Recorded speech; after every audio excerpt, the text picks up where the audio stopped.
Welcome to an action-packed episode of ARG Presents. I'm Amigo Aaron, joined by a man who's put 50,000 plus hours into being a pain in my back. I give you the Brent. Only if you're carrying me. Oh, God, you ain't kidding, And considering pal. I carry you through every Sunday show, I think it's my back that's hurting. Are you kidding me? Call me when the shuttle lands, pal. So, if you joined us last week, we spun the wheel. We made the deal. And this week, we'll be playing games that we spent 50 or more hours playing. Now, yes, what a topic this one is. And I have to say, when it first came out, when this first spun up, you know, I hadn't even thought about it. But I didn't think I had spent that much time playing games. And I started looking at my Steam time totals and stuff. And I was like, crap, I've played 50 plus hours of garbage. You know, complete garbage. And so I was really sort of taken aback as to what to pick. Now, you sort of had an idea right away, didn't you? Well, I had several ideas. I've put 50 plus hours into numerous games. You know, when you think of 50 plus hours, you immediately go to, well, your RPGs, especially like your action RPGs, like your Skyrims and your Fallouts and your GTAs, all of those could go 50 plus hours in a heartbeat. Yeah. You can play those games forever. You really can. But I wanted to go with something I thought was kind of obscure to spend 50 hours in. And a fighting game, you know, you don't really, at least I wouldn't think immediately of putting that much time into a fighting game. And then you chose a fighting game too, so you kind of stole my thunder. Yeah, well, it's funny and of course, some people are probably going to be like, you guys are both idiots. And they're not wrong. Because when I think of putting 50 hours into a game, I think of games like point-and-click adventures, you know, where you would sit around and play these things for about a zillion hours, like on the Amiga. Like, you know, there were a zillion of them. There are some where I'd sit down and do that, but for the most part, that sort of thing's not my bag. And the same thing with, like, you know, turn-based strategies. It's just not stuff that I play for a long period of time. Most of the stuff that I play is more the arcadey, you know, or sports type stuff. And that's not the kind of stuff I really think about spending a lot of time with. But in actuality, you spend hundreds of hours playing some of these games. Can you name off some of the ones that didn't make the cut that you just go through some of your list of things that you could have picked? From platformers, Super Mario Brothers 2 and 3, definitely that long. Yes. I'd say on all of the Super Mario, the first 3, all of those, I've played 50 hours, yeah. For Run and Gun, Bionic Commando, and Really? Contra, I've definitely put that much time I didn't know you were a in both big of fan those. of those games because they're really hard.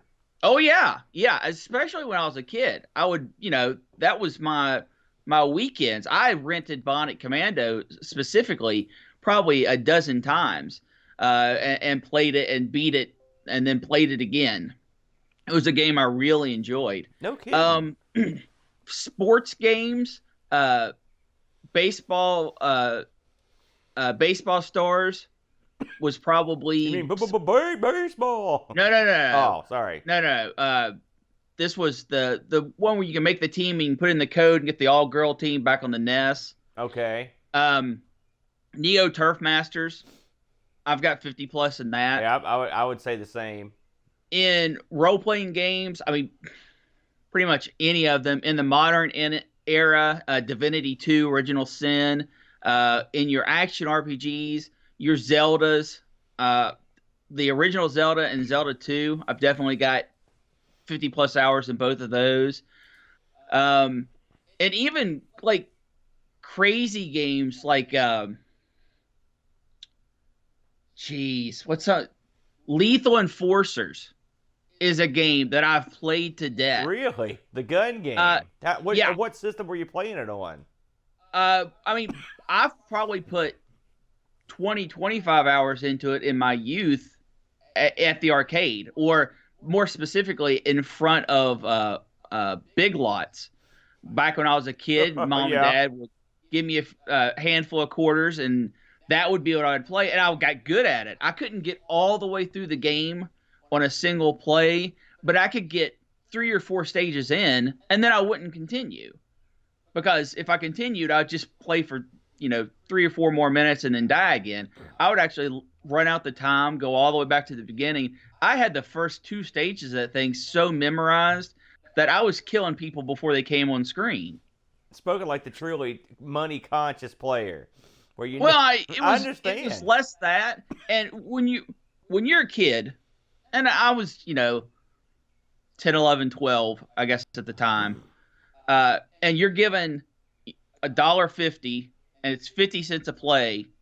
You've got 3 games, or you could play something. The other game they had there most of the time was Miss Pac-Man. So that was another game. I could play 2 games of Lethal Enforcers and then play 2 games of Miss Pac-Man, and I'd be there for an hour. So it was all about longevity because I had to play long enough for them to get done in the store, or I'd have to go in the store and walk around with them, and I didn't want to do that. I like your reasoning there. Play with your strengths. And as Picard mentioned in chat, not Elite. I didn't play a ton of time on the first Elite, but Elite Dangerous, I've logged over 100 hours. Just so many games. Of course, your MMOs. Holy cow! That's why we had to outlaw MMO. I can't think of a single MMO that I played over a week that I didn't put more than 50 hours. Yeah, you mentioned right off the gate because I think you saw the gleam in my eye because I was absolutely going to pick EverQuest as the game. I have played that game for thousands of hours probably. Yes. When it first came out, it can't be overstated how big a deal that was. When I first got hold of that, I mean, we played that thing a lot. And I played it too much. I've mentioned before, I remember walking out my front door and thinking I saw a monster in the front bush because I'd been playing so much. I'd been running across East Corona, and I'd been, it messed with my brain, man. To have played that so much. So that was one I would have put on. EQ2 was one I could put on there. Of course, City of Hero we've played. I mean, I've played 6 hours of that this weekend. Yeah. So I've played a ton of that. So yes, MMOs are an easy choice. For me, it would be games. There'd be a lot of fighting games, like you mentioned. It would be a lot of games like sports, like for example. TB Sports Basketball, I've played that thing hundreds of hours. Wings was one I thought of. I almost picked. There were a lot of games where I've played 50 plus hours, but it's stuff that I may have covered at some point. So I want to try something different. You mentioned the Mario Brothers. I would say all the NES Mario Brothers I probably played that long, and the Super Nintendo Super Mario World. I know I played that thing for many hours, over and over. Eternal Champions is one I've played tons of times. So for the most part, there weren't a ton of role-playing games that I would have played that long, but I could name a couple, as unpopular as they are. I would say Neuromancer. I really spent a lot of time playing that back in the day. Eye of the Beholder was one I played a lot back in the day. There were some of the gold box games that I probably sunk that much time into way back. But you had more time to kill. Would you say you spent the majority of your time playing 50-plus hour games as you were younger, or would you say it's today you're doing it more than you did when you were younger? No, neither actually. My college days is when I probably spent the most time on a single game. I see. In my early youth, I only owned 3 NES games, yeah, and it was all about renting. Because I've played, probably 100 plus NES games, and they were all rented. Which means, you get to play them, even if you play them hardcore for the entire weekend, because you get them on a Friday night and return them on a Monday. Yeah. You still can only put maybe 20 hours into one. Plus, all of my C64 play was at a friend's house. We'd go over after school. I'd get there about 3:30. We'd end up quitting about 6, and I'd come home for dinner. Yeah. So Because we you get never your had a little C64, spurts. as we've mentioned. So you were Right. pretty much boned. Let me ask you a question here. I'm going to put you on the spot. Okay. What game? And I'll let you put an MMO but I want a non MMO for sure. What game would you say you spent the most time playing in your life? Number one that is an MMO is probably EverQuest. Yeah.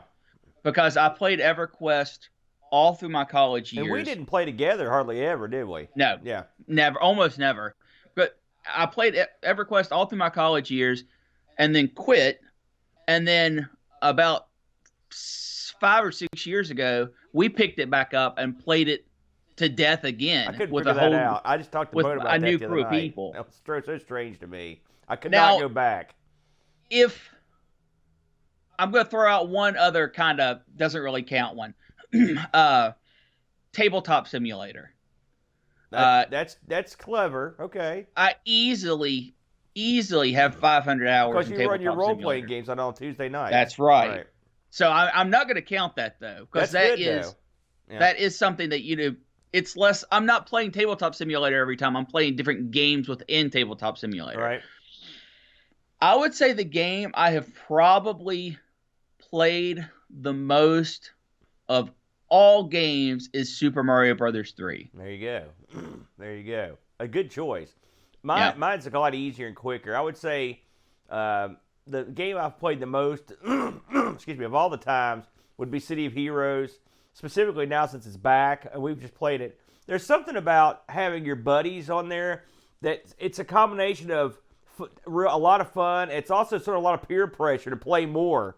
So that would say City of Heroes and EQ would be 1 and 2. But really, for me, it's a simple answer across all platforms. It'd be Donkey Kong. I play that game all the time. I've never gotten enough, and I play it. I play the arcade version. I play arcade hacked versions. I play it on all the consoles. I've spent a significant amount of time with Donkey Kong on the 2600, the Intellivision, the ColecoVision, the Coco, with Donkey King. I've played Donkey Kong on emulators. I've played the Watch. I've played the Coleco tabletop. Anything I've played them all. I'm just obsessed with that game. So I would say that would be high on the list. Although again, Mario 3 is a good choice as well. So, and by the way, on our little preview window here, I want to thank our good buddy, the Brutal Barracuda. He put together a great series of Amiga point-and-click adventure games. If you want to go check it out over on Everything Amiga's channel on YouTube, Brutal has put together a lot of really good series of games, and he does a great job. So if you get a chance, check him out. So now, Aaron, what Amiga game do you think you've played more than any other? Well, of course, I know Amiga's immediately got a what my Donkey Kong. answer is. I believe it came right over from the C64. I play it quite a bit, but on the Amiga, I would say, listen, everyone knows the games I really like on the Amiga. But some of those games, like I love Lionheart, but I don't sit and play Lionheart like obsessively. I've put some hours in it, but I don't know if I've put like hundreds. I would say Stunt Car Racer would be near the top of the list. I would also put TV Sports Basketball at the top of the list. I would put Wings at the top of the list because sometimes I just want to sit down and just play me some Wings, man. Now, I will say my Wings play has changed. The PC version that got released a few years ago is so good that I get my Wings fix from that now, and and the engine's a lot smoother, and it's basically the exact same game. But I'm going to give credit where credit's due. That I play that quite a bit too. But if I had to pick an Amiga game that I played the most over the years, honestly, it would be a toss-up between TV Sports Basketball and Stunt Car Racer. In fact, I just played some TV Sports Basketball in the arcade the other day. I fired it up on the arcade machine and played around. So I love that game. And also, there's a couple golf games I've played a lot on there too. So my Amiga play though, I sort of spread it out a lot more than I do on some other systems. What about you? I would say my number one Amiga game would be Wings. Yeah, Wings is a great game. There's no doubt. But number two, do you remember how obsessively I used to play Time Warp. Yeah. Oh yeah. You spent a lot of hours playing all yeah, I remember that. So I mean, I obviously don't have the same amount of Amiga play that you did Yeah. because I only got to play it on your Amiga when you were home with it. Yeah. But I put a lot of hours into Dragon Slayer Time Yes, you Warp. did. And you got good at it to your benefit there, to your credit. Well, so we both, of course, we had a million games to pick from. And yeah, we picked a couple that you probably wouldn't expect, but by God, it's an honest show, and I'm going to put down what I feel. And also, we had that PC versus PC DOS versus NES a couple weeks ago, and I actually like the NES, and I like pretty much most of the Nintendo consoles. And I felt like a make good might be in order to renew people my love for some of these consoles. I'll lead the charge this week, Brent, if I may. Real quick, Aaron, Yeah. you want to know a secret about the NES versus DOS episode? Yeah. I included a game in there that was actually never released for the NES. No one caught it, and I'm shocked. SimCity? SimCity was actually never released on the NES. I did It was know that only already. released as a ROM after the fact. Yeah, I actually knew that, but I knew it was out there now, so I thought I'll let it slide. So, and by the way, I want to thank everyone. That was a pretty successful episode. It's funny, in the last 2 months, we've had 2 episodes that are in our top 5 now. So we've actually had a lot of success here recently. The Tandy 100 episode did real well for us, and the Archimedes did real well, and that NES versus DOS did pretty good for us too. So we're going to keep the ball rolling. So I, of course, chose Street Fighter 2 for the Super Nintendo. Yes. Now, before I get into all the trivia and whatnot, this game, we played a lot of Street Fighter in the arcade. I remember my good buddy, the Chud. We went on vacation one year when Street Fighter 2 was really hitting off down to the beach, and he was like, "Listen, I'm gonna teach you how to play this game." And he would actually float me some cash because I was broke as heck on this vacation. And then he would beat the tar out of me at Street Fighter. I mean, he beat me like a drum over and over and over. And he would keep giving me quarters so he could keep pummeling me. And eventually, I found a character I was comfortable with, which was Chun-Li, which I'll go over the characters a little bit. And once I figured out what I was doing with her, I hardly ever lost to him ever again after that trip. I turned the tables on him. But, that game was so much fun. And the anticipation of this game coming to your home system was, now this is just me personally, I've never anticipated any title ever before or since like I anticipated that game coming to the Super Nintendo. We had a Super Nintendo at the house, which I didn't play a ton. That was your Super Nintendo in your room. Yeah. But we had one, and we both liked Street Fighter. And if you'll recall, we actually pooled our money. We never did that. We never. Me and Britt were like Russia and the United States. There was a mutual destruction pact that we did not team up on nothing. And we both knew this was dangerous to team up and get this cartridge, and it was. But we went down to the mall, and we, with our pooled money, and bought this cartridge. I believe it was pretty soon when it came out, right? It was real close to release. Yeah, and took this thing home. For the full $60 price tag. Oh, yeah, we paid it all. And we probably played this game for 50 hours the first week we had it. Yeah. I mean, we played this game like it was going out of style. And we would play this with each other. And of course, we loved to fight in real life. So this actually was probably therapeutic. And then we would play it with our buddies. We would have rooms full of people come over and play. We would play at room full of people at each other's buddies' homes. There was a stream, and it was this game. They released a myriad of these Street Fighter 2 titles on the Super Nintendo, as we'll get into. But it seemed like it was a good while before Super Street Fighter 2 Turbo came out, or Championship Edition, whatever the next one was. And this game stuck around. It stuck around for a long time. So when I had to think of a game that I had played a lot, this one was right near the top. So we played the crap out of this. So let's get into it a little bit. Street Fighter 2: The World Warrior. It was made by Capcom and distributed by Capcom.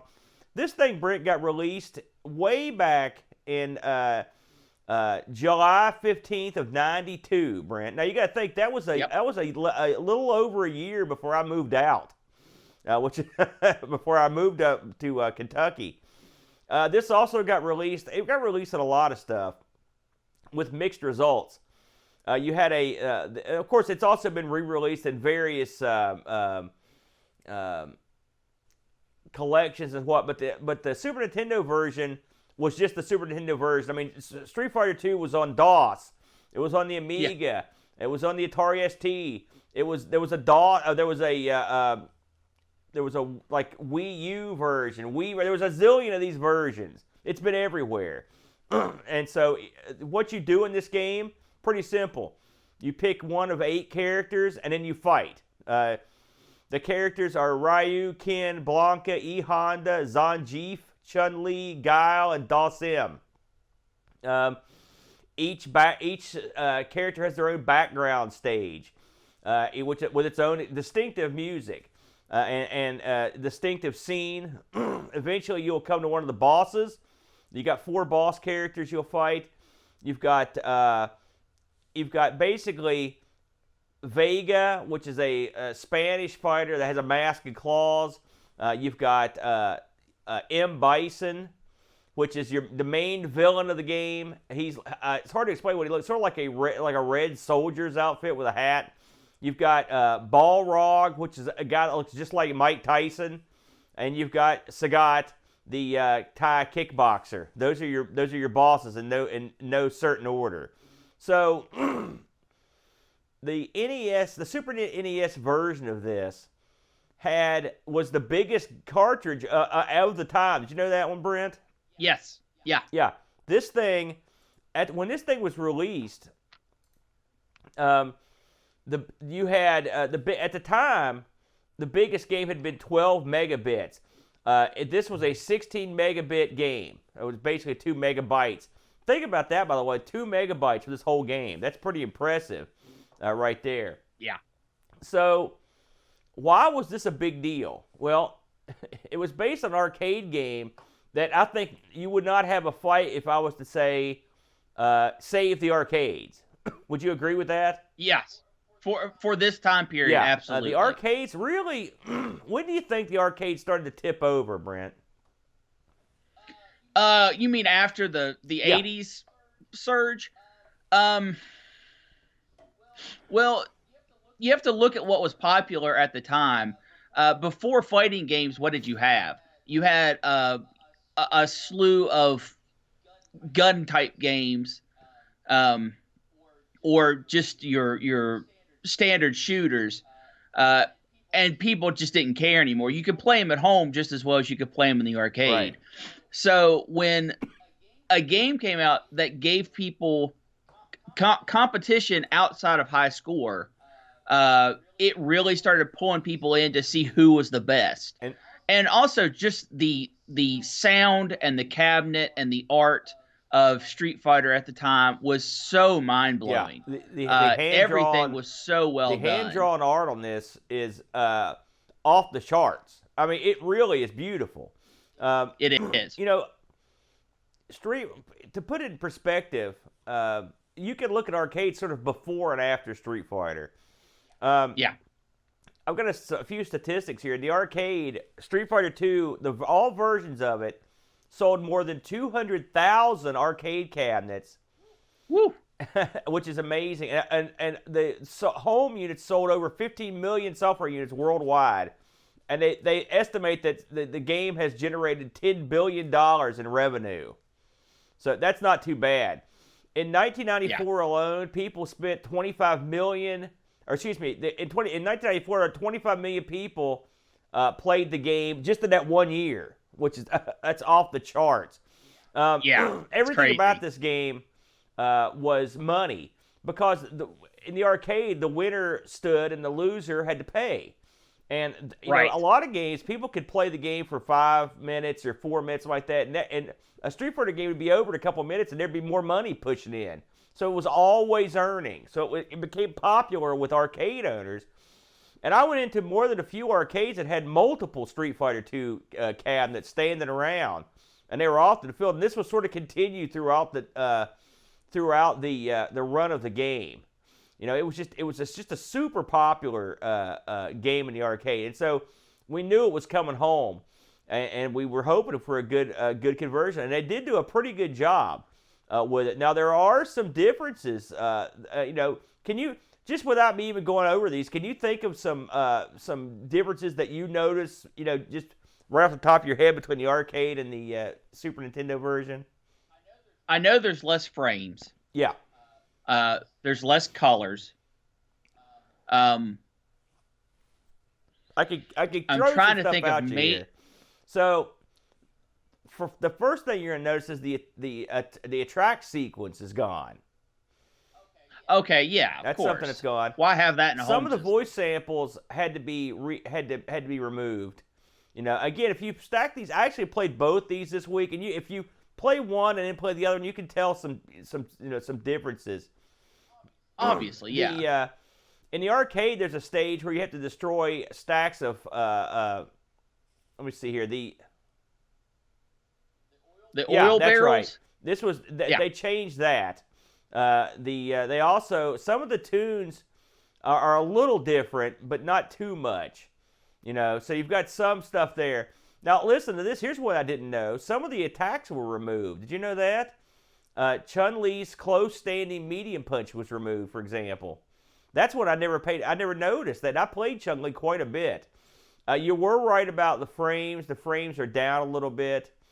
2 of the elephants from Dawsim stages removed. These are little tiny, you know, alterations. But they're still there. But I mean, this thing was as close to arcade perfect, I think, as you're going to get at the time. And when it came home, it literally blew our minds. We played the crap out of it. Now, Brent, do you recall who your favorite character was back in the day? Ken, without question. Now, why did you pick Ken of all the guys, and why not Ryu? I would. First of all, I love the mobility of the Dragon Punch and the Hurricane Kick. Ken, I don't know. He just resonated with me more. He was at this time, he was pretty much a carbon copy of Ryu. Whereas later, he kind of gets his own identity. And really, in X-Men versus Street Fighters, when it solidified, I was a Ken guy for life because of the way his Dragon Punch supers worked. But I was just drawn to Ken. I was really drawn to his art style. I like the long blonde hair look. I like the red gi. He was cool looking. Now, of course, people wonder why they had the exact same guy in there twice. And this is one place where the arcade was less than the Super Nintendo version. In the arcade, you couldn't pick the same character for both sides. There was no palette swap. Correct. But on the Super Nintendo version, you could put a code in and actually have a palette swap, and so you could fight the same guy. So but that's why Ken and Ryu were in the arcade, so there could be a legitimate equal match between the exact same character. That's why they were stuck in there. Now, like you said, they changed that a lot. And I think this is probably the only version of this game where they don't have the palette swap in. I think they moved on with the palette swap. Yeah, starting in Championship Edition. Yeah, which now we should talk about the 60,000 of these that came out. You had Street Fighter 2, then you had Championship Edition that lets you play the bosses. Then you had Hyper Fighting. You also had Super Street Fighter 2, which added 3 characters. Is that right? Cammy. No. 4. I forgot about T-Hawk. Cammy, Fei Long, Yes. DJ, and T-Hawk. By the way, Fei Long, DJ, and T-Hawk pretty much you don't see them much anymore. Really, Cammy's the only one that made the cut out of the Super Street Fighter gang. And then you had Super Street Fighter 2 Turbo, which also had Akuma made an appearance in that one. Now listen to this, Brett. This kind of blew my mind a little bit. According to Capcom, Street Fighter 2 on the Super Nintendo sold 6.3 million cartridges. It was Wow. Capcom's best-selling single software title for the next 2 decades, and their best-selling game on a single platform. That's quite astounding. You know, Yeah. that is a ton of cartridges. I mean, everyone had these things when back in the day, and you know, it was super successful. It was super fun. Now, let's talk about Brent what happened to our cartridge. Somewhere in this arcade, I still own that Street Fighter 2 cartridge. We actually, and I'm sure you're gonna remember this, but we actually had a big throwdown, and we played for ownership of the cartridge. That's true. And in a stunning upset, I actually beat you for ownership of the cartridge. Well, and it was here's I'm the sure it complete was story. me throwing a lot of fireballs to make that happen. Now, here's the complete And so story. I still have that cartridge somewhere here in the arcade. I should have dug it up. I was so proud of that. We used to have some epic battles, though. I'd say the 2 guys that I liked playing with the most when we fought each other were when you would play Zangief and I would play Dawson. We'd have these slow... We'd turn off the time limit and have these battles that would go on for like 10 minutes and fight with those 2 guys. Zangief is the big Russian wrestler, and Dawson is the Indian guru guy that could stretch his arms and legs, and they would have these crazy battles. But that game, I will say that I thought the roster of fighters on that was great. So one thing, Brent, I wanted to mention, the popularity of this game was such that this is one of the few games that actually got a re-release on the Super Nintendo, if you can believe it. In late 2017, Capcom well, it wasn't necessarily Capcom, and I'll get to that, but the game, Street Fighter 2, was re-released for its 30th birthday. It was released in a Super Nintendo cartridge. It was a limited run of 5,500 games, and the cartridges were red. But occasionally there was a variant that you would get that was clear, a clear cartridge. Like 1,000 of those were made. They were super rare. Now here's the funny thing about these: the outfit that put these out was called I Am 8-Bit, all one word. Listen to this warning that was on the packaging. It says, "Use of this reproduction game cartridge on the Super Nintendo gaming hardware may cause the Super Nintendo console to overheat or catch fire. The SNES hardware is deemed a vintage collectible, so please exercise extreme caution when using the product and make sure that there's a fire extinguisher equipment nearby. Use of this product is at the sole risk of the user." So that was a controversial statement at the time. Now, of course, the owners were basically saying, you're playing this game on a console that came out in the 90s. It could explode. But people took this the wrong way, basically. Did you ever see these variants? Do you remember when this happened? I didn't. Yeah, I remember when this came. Of course, they sold all these out just cause. You know, that's how people are. This I thought that was wacky that it could make your machine explode. Listen, now this may surprise you, but the reviews for this are pretty good. Just to go over a few of them. EGM in July of '92 gave this a 95%. Called it a near perfect translation. And it was, Electronic Games gave it a 94. They loved it as well. Enforce gave this a 93. The guys over at Digital Press, they were a tough bunch. Now, this was a later review, gave it a 90. You know, now here's one I thought struck me as kind of strange. The Video Game Critic from '99 only gave it a 75. I don't know how you give this score that score. Give me a break. Maybe his rating system's different than most. But overall, this game was off the charts just because it was so dead on perfect.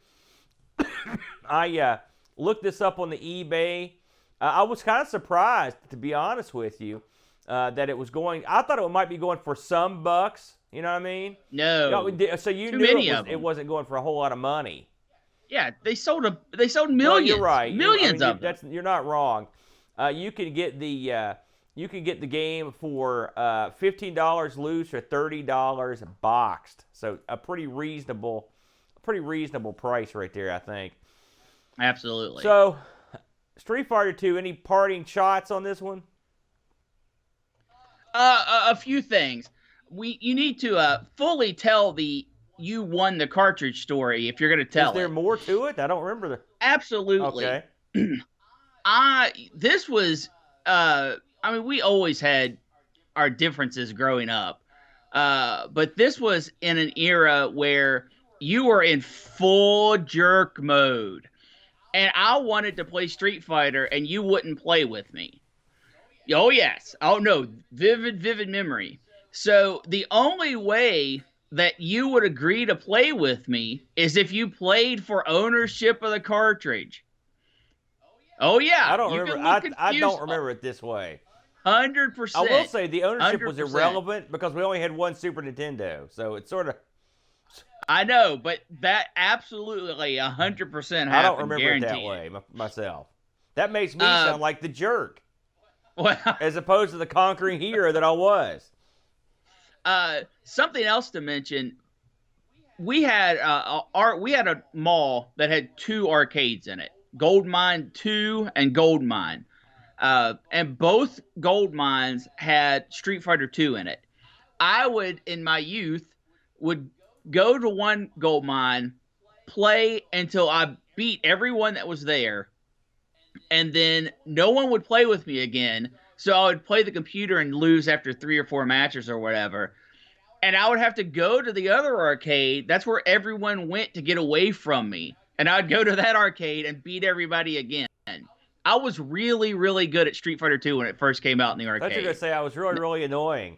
That was. Oh, looking back at it now, I mean, I'm sure when people saw me coming, they were like, Listen, But yeah. having a 10-year-old son who wants to play video games nonstop and likes to play with his dad. I understand. It's when you're a little kid, you want to play your games, and daddy's next door, or your brother, and you, by God, you're gonna do it. So it's fully understandable. I don't remember you being that annoying, but not. I mean, you were way annoying, but not over Street Fighter, because I was usually good to go on that. So The other story I want to mention about Street Fighter was when we did buy the cartridge. That was we bought it on a weekend, and that weekend, Mom and Dad drugged me out of town on a trip, and I remember being so angry because I wanted to stay home and play Street Fighter. And when I got back, I would have been 13ish, and 14 about this time. And I remember when we got back home, you and your buddies had been playing for so long that in the versus mode, it would have your wins and losses, and it was maxed out 99 to 99 on wins and loss ratios on the character screen, so you could see all the wins and losses. You guys had been playing that much. I had people over and that I I remember didn't I even was know like, that oh, well. I wanted to play. There people would show up because they knew I had the game that I vaguely knew, and they would come over and we'd fill your room full of people. I had to be weird for you. Yeah, last little bit on Street Fighter, and then we'll move on. Because some of my best friends that I have now, Mike and Jamie Lilly, started talking to me because I had Street Fighter 2. And they wanted to play Street Fighter 2 and see how it was. So, yeah, that was... would they have been my friends otherwise? Probably, because this was when we were just starting to get to know each other. But yeah, that's what sealed the deal back in the day. Although Street Fighter and games of its kind can also end your friendships too. It can. Chudley wants to murder me often because I badmouth him during play, and it's sort of a running gag for the last for the last 20 years of how I hassle him at this game.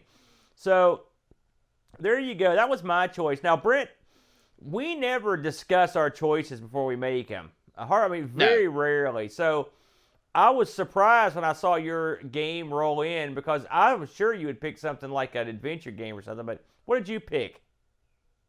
I picked Mortal Kombat 2. And I picked this game because it personally had meaning to me when I was growing up. Much like Street Fighter 2 did as well. So I'll get to the personal stories, but let's go a little over what Mortal Kombat 2 in the arcade was. And this is the arcade you're talking about. The arcade version, correct. Because I want that to be out there. There's a reason why I picked the arcade version over all the different console versions. And of course, much like Street Fighter 2, Mortal Kombat 2 had tons of ports to all kinds of different systems. But I wanted to pick this one. This, of course, a Midway Games game, released in the arcades April 3rd of '93. Um, Something people probably don't understand, and even though now it's kind of commonplace, Mortal Kombat 2 was not all at one time. It was actually released in the arcades as almost like a beta build in the beginning. And what the beta build lacked over the finished build is phenomenal. Most of the finished moves or most of the player moves were in there, but tons of the fatalities were missing. The babalities were completely gone. The friendships completely gone. Like Kintaro and Shao Kahn were crazy difficult when this game first came out. Revision 1.1 is what they called it. There were no story elements. Kung Lao was a complete bug-filled mess. There were a couple bugs that you could walk on the ceilings. You couldn't throw the computer player. Whenever you played single-player mode, the ladder that you fought up was always 100% the same. Just all these weird missing omissions. I never noticed that. I always thought this game was a well done and well polished game. Well, it did get there. Yeah. That was version 1.1, and a lot of people consider that the public beta, although, and it was said to not be widely released, but we had one of these in our local arcade, so I would say it was fairly common, but probably not super common. And then they swapped the ROMs, and some arcade owners would put an arcade machine in their arcade, and that was it. They didn't mess with it past that. Mortal Kombat 2, you had to upgrade the ROMs to get more of the game. So Revision 1.4 came out, and it had a lot of bug fixes. It gave two players, Melina, her ground roll, and Kung Lao's down kick was added to the game. If you played as player 2, you would get the second player palette swaps, so you could still play mirror matches and stuff. But there were still tons of bugs. For example, Sub-Zero, one of Sub-Zero's fatalities is you freeze the person and then you uppercut him and kill him. Yeah. You could do that freeze in the middle of the match. So there were still lots of bugs to work out. And then came what was considered the first official release, and that was Revision 2.1. A lot of things. They added the endings. They added a bunch of moves for a bunch of players. Almost all the fatalities, but still not all of the fatalities were put into the game. You started having your pit fatalities. They started adding the hidden characters and stuff like Smoke and Jade. So this was what most people considered the finished version, the first release of the game, version 2.1. So wait a minute, before you go on, the other versions were out there, but how long did it take before they got to a more stable version? Well, it really was how long did it take for your arcade owner to update the ROMs? I'll see. The ROMs came out at reasonable intervals. I mean, it was months, not years. Yeah. But you could still find versions of 1.1 out in the public for play. I remember you looking at the version numbers. I never bothered. I didn't know the difference, but even back then, you knew something was different, didn't you? Absolutely. And the big thing with Revision 2.1, and like I said, this was the official release, was you could do what was later called baby brutalizations. And as you know, and I'm sure most people know, I'm not going into a lot of the history of Mortal Kombat 2, which might be bad. I expect people to kind of already know the games, and this is just some of the kind of the secrets and hidden parts behind it. But you could finish a match, and instead of killing your opponent, you could turn them into a baby. And that was supposed to, end the match. That was the equivalent of a fatality. But what you could do was break out of your winning pose and kill the babies. Yeah. Like you could, like Baraka, his blade barrage, That, where he yeah. switches blades up and down real fast. You could shred the babies on screen, and they would blow up into a bloody mess. And it was a bug. It was never supposed to be that way. Uh, but holy cow, it was so spectacular watching people's reactions when you did this. It was, crazy time. And that got patched out in the next version, 3.1. Uh, they added another hidden character. They added all the rest of the fatalities and all the rest of the friendships. And 3.1 was basically your absolute finished game. So here's where a little bit of a personal story comes in. We had version 1.1 in arcades, and it was glorious. This was a time when I personally couldn't drive, but I had friends that could, and we would drive down to the mall and play Mortal Kombat 2. And it was big time, big time. Such an improvement over the first game. Yeah. This is how big it was, Aaron. We actually bought a move list from a guy that had it printed up in the arcade for $5. Yeah. People forget about that stuff. Those lists were hard to come by back in those days. Absolutely, Yeah. because this was far enough back that the internet was just becoming a thing. It was like 0.4% of the global population had the internet. Now it's like 65% or something. Yeah. So, the infancy is the internet. You just didn't go out and get this kind of Right. stuff. So we bought a list for $5, and it had all these moves that didn't work.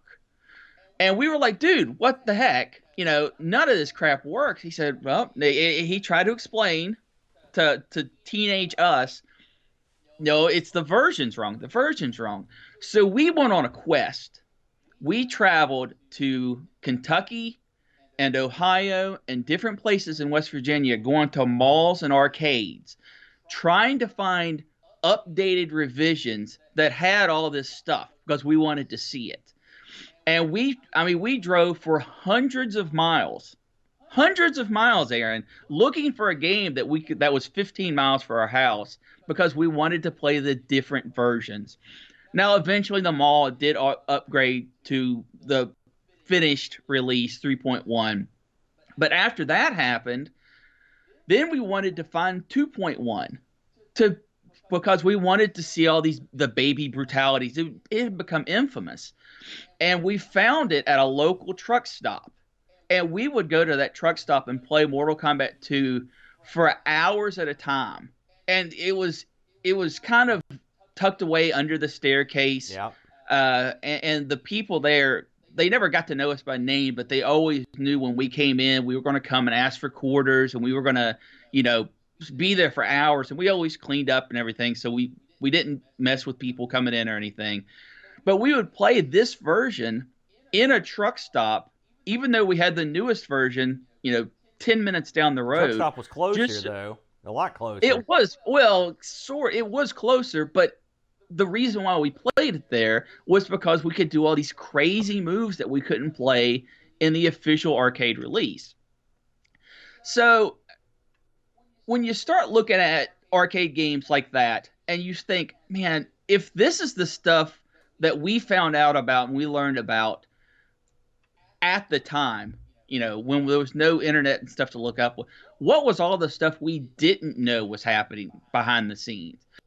And Mortal Kombat 2 had so much stuff that was still left out of the game that it's crazy.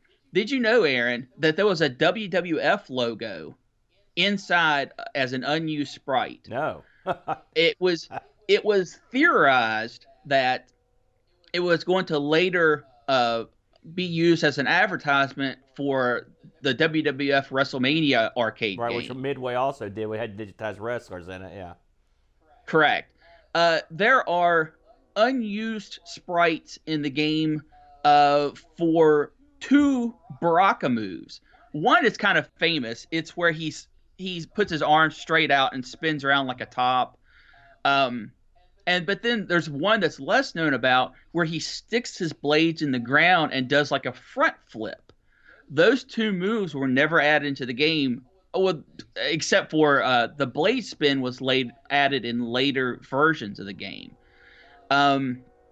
Something else that was the sprites are in the game for is Raiden to do his pick up fatality where he picks you up and he shocks you in the air.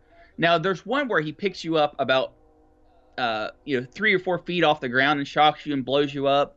But this one is the frames are in there to pick you up above his head and shock you until he blows up. Like a press slam?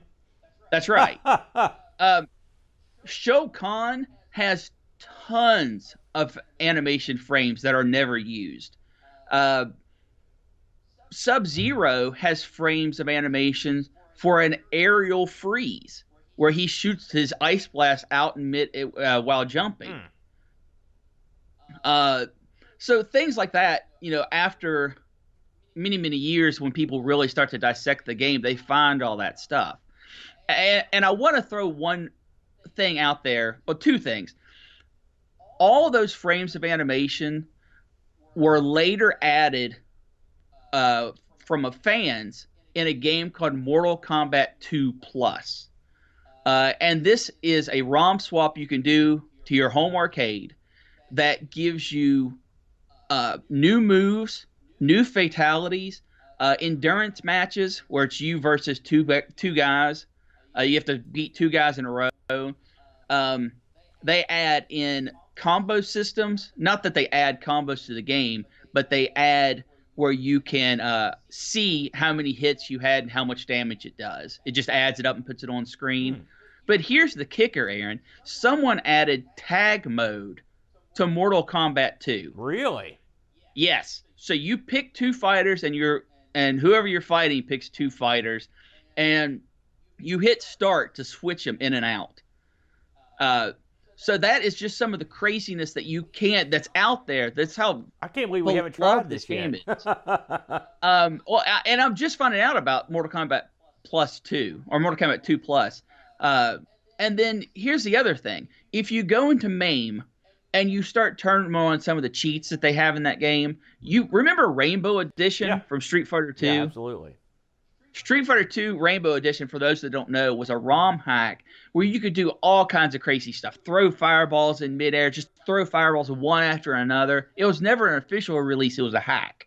Well, the cheats in the main version of Mortal Kombat 2 allow you to do some other really crazy things when you turn them on. You can do fatalities in the middle of the match, and you could just crush somebody, you freeze them and then kill them right then. Or if you're Johnny Cage, hit them low and then rip their torso off. Just crazy stuff. That would make you mad if you were playing against the guy that did that to you.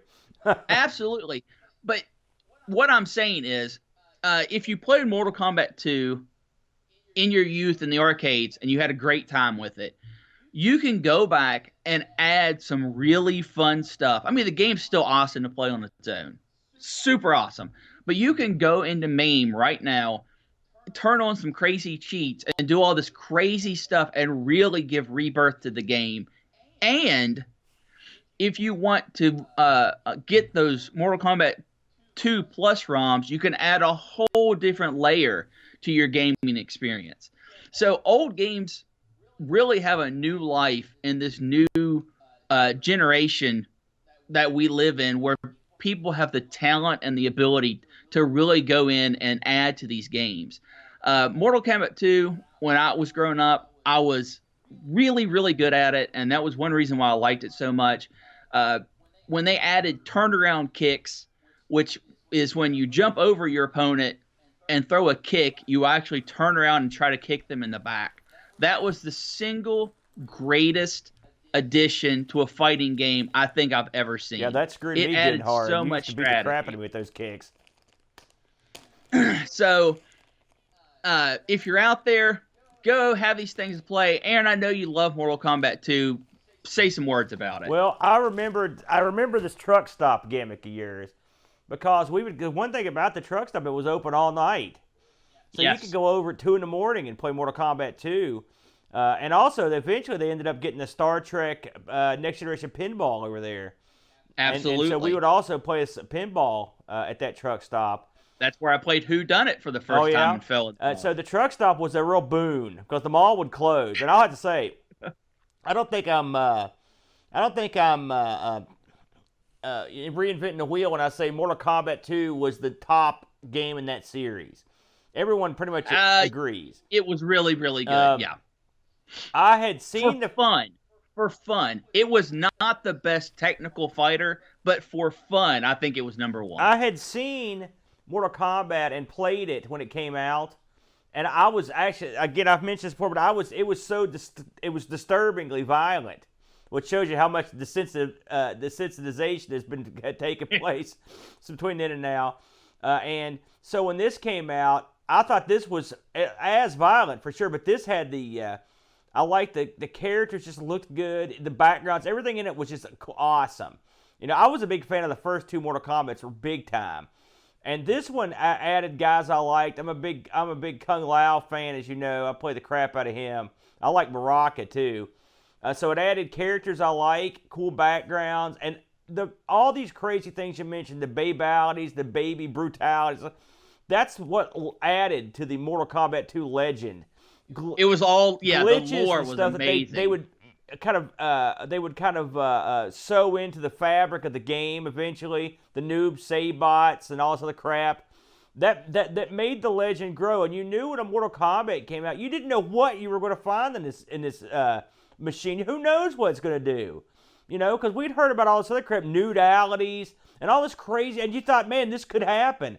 When I saw my first babality, because that'd been a rumor, and I didn't believe it. I was just like, it's real. This is a real thing. It's so stupid, you know. Or remember Friendships was another thing, just like, where did this come from? You know. So this game I always liked. I always thought it was a lot of fun. I was not as good at this as I was Street Fighter. I wanted to be, but I just wasn't. You used to beat me like a dog at this, but I still enjoyed it. I enjoyed those trips over to the truck stop. It was always a good time. I don't know what it is. You felt like you were doing something forbidden in a way. Kind of, yeah. You're in this truck stop, playing this game. But I love this game in the arcade. It's one that I go back to quite a bit. I guarantee you that I've gotten 50-plus hours in this as well. So I thought it was a good choice. I was surprised you picked a fighting game, but this, if you're going to pick one, you picked, this is one of your favorite fighting games of all time, isn't it, Brent? Number two. Number two. Now, what's number one? X-Men versus Street Fighter. Yeah, well, there you go. It's funny because it's a more technical fighter. The Mortal this Kombat is more series, fun. The Mortal Kombat series didn't have the same lasting appeal in terms of like crossover stuff. I mean, they tried a couple. You know, now it's sort of found a second life in the past, say, 5 years with the super. But to be honest with you, and I will say, I guess this is a tribute to the series. I think the new ones are just too violent for me. I don't necessarily need to see an X-ray of a guy's getting his brain smashed or his. You're an old fogey. Well, I know, Aaron. but it didn't add to the game to me. To be honest with you, it just slows everything down. It's kind of weird, but it's still. I've played some of the more modern ones, not this newest one, but the one before it, and I really liked it. So they've kept the ball rolling. I mean, there was a lull. This was one series when it went into 3D. It died a death. Mortal Kombat 4, we owned a Mortal Kombat 4 machine for a while, I believe. Yes. This thing was garbage. Not the boards, but the horrible actual machine. And so, and really, Mortal Kombat 3, there were a lot of mistakes made before they got that one right, including adding that run button, which was a huge mistake. I hated that. No, it wasn't. I didn't like it. But still, this right here is the one where it all came together. So an excellent choice, in my opinion. And like I said, we definitely spent more than a few hours on this thing. Now, we should probably mention that we owned Mortal Kombat 2. Heck, do we still own it? I'm not even sure. Did we sell that one? No, I believe it is sold. We had a Mortal Kombat 2 board that we had in the machine for quite a while. We owned a Mortal Kombat 1 and 3. I come to think of it. Yeah. We had a great PCB sell-off when the prices started going up, and we did pretty good on some of these boards, didn't we, Brent? Now these, I wouldn't even want to hesitate to guess what a Mortal Kombat 2 circuit board's going for now in the arcade. They're probably going for a pretty good chunk of change. Oh, probably. I also own a Mortal Kombat 2 fighting stick. Yeah, it's awesome too. It weighs probably 15 pounds. It's huge. It has all arcade buttons and micro switches. Love of the game, Yeah, man. it's a Love of great the game. It's great choice. I was always a big fan. So, something else I'm a big fan of, Brent. Me? No, absolutely not. It's the wheel. Oh, yeah, that's good too. Let's fire this sucker up. Brent, this week we went back to what you suggested and we've added Game Boy Advance to Brent. Game Boy Advance. Oh, that's a good retro rewind piece right there. That's a good retro. So I'm going to spin this sucker. I can't do it like you, but I'll give it a whirl. You ready to go? Here we go. Let's try not to embarrass yourself again. Look at that. Right on cue. Game Boy Advance. That's amazing. Hey, you pulled a me. I pulled a you. It's amazing how often that happens. So we will be baby, retro rewind on a great system. Holy cow, what a win for us. We will be revisiting. Now, do you remember what we played the last time we visited the Game Boy Advance? I don't, but you know what? I can look it up real quick. I know what it was. If I'm not mistaken, we did Wade Hickson's sucker punch or whatever, counter punch. Oh, and Urban freaking Yeti. One of our more popular episodes. Urban Yeti, a horrible game that you. And so I'm hoping and praying that you can excel yourself this time around and pick something, because my knowledge of the GBA is next to none. I mean, I didn't have one. Love that system. They have one of the best. An expansive library, and so we're going to delve back in. And I think I will say I kind of liked Wade Hickson's counter punch. I believe that's what the name of it was. It was okay. I thought it had I thought it was pretty decent, and I thought Urban Yeti was hilariously hideous. So surely the GBA Aaron, I'm going to go ahead and tell you what I'm picking. What's that? Urban Yeti 2. Oh, God, no. I'm kidding. Please tell me that's not a thing. But it doesn't. Hey, listen, I want to give a shout-out to our good buddy, The Dunk, who makes our cool 3D Tron-like graphics when we can use them. We don't get to use them that much on remote. I also want to thank our good buddy, The Bark Bit, who produced and made our closing theme. Also, a quick shout-out to our good buddy, Brutal Barracuda, who's did the top 40 video we spotlighted in our opening segment. Brent, you want to say hi to anybody in the chat room, which I can't quite see? We have a pretty full chat. Of course, we got Pixels, Amiga Bang, Picard, my lovely, lovely wife. Duncan Styles made an appearance. Hess, you're out there. I'm glad we reminded you of Rainbow Edition. It was quite a treat to play. I remember playing it in a hotel of all places. We got...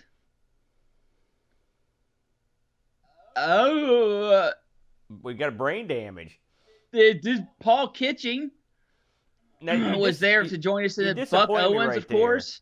Because normally when you run out of things, you start your little song. Yep, you didn't do it this time. You just sort of went DVDs. dumb. We got Tanner made an appearance for us. We lost a few people at the unfortunateness that happened. Yes. Once again, the net has risen up and bit me. It'll be editing time for all day after this episode's over, but that's the way it goes. So, again, we want to thank everybody for coming around. Hey, listen, this is sort of slightly off topic, but I wanted to mention it on the show. We have another show, me and the boat, called The Coco Show. And we're running a contest right now. If you look at the shirt I'm wearing, it's Gunstar. It's Gunstar, Brent, and we're giving away a copy of the brand new Gunstar game for the Car Computer 3. Nice. It's still in the shrink. It comes with, not only does it come with the brand new Gunstar game, it also comes with updated versions of Nick's previous games, including Donut Dilemma and a bunch of other games. This is a freebie. All you've got to do to enter the contest is leave the Coco Show an iTunes or Apple podcast review. Once you drop us a review, you're in. And while you're there entering, why don't you hop over and give ARG some love, or the Amigos, or any of our shows. We love iTunes reviews. I don't like iTunes or Apple, but by God, you gotta love them when the deal goes down, because they run this industry with an iron fist. So I love them. I love everybody. Please. So if you get a chance, drop us an iTunes review. But if you want to get entered in the awesome Gunstar video game giveaway, please drop over to the Coco Show and give us an iTunes review. We'd appreciate it. Any parting thoughts, Brenner? Just want to say a big thanks for everyone who listens every week. Thanks to Anchor.fm for hosting our crap. If you want to find just our Nice show billing. alone, it's Anchor.fm/ARG-presents. And of course, you can also hit the full stream that has all our big boys up there at the main Amigos podcast as well. Yeah, and we appreciate all of the people at Anchor that are helping us out. We like Anchor if for any reason, because it lets us have every show available for download all the time. So if you want to get to our back catalog, listen, we are anything. We are diverse in our back catalog. We've played it all. We've experienced some of the craziest stuff. It's funny how mundane the GBA is compared to the Auric or some of these crazy machines we've tried to play. FM Towns Marty. These crazy. All around the world and back again. This will be an easy emulation week, that's for sure. So, hey, thanks for joining us, everybody. We're gonna head for the hills. Everybody have a nice, safe week, and until then, adios, muchacho. We'd like to take a moment to issue some special thanks to supporters of our show. First, we'd like to thank Anthony Jarvis for all of his longtime support. And also, thanks goes out to John Schaller, good friend and supporter of the show. Would you like to become a supporter and help us keep on spinning? You can do so at anchor.fm/ARG-presents. Shout out to all of our audio listeners, and a special hello to all of our followers on Twitch and YouTube.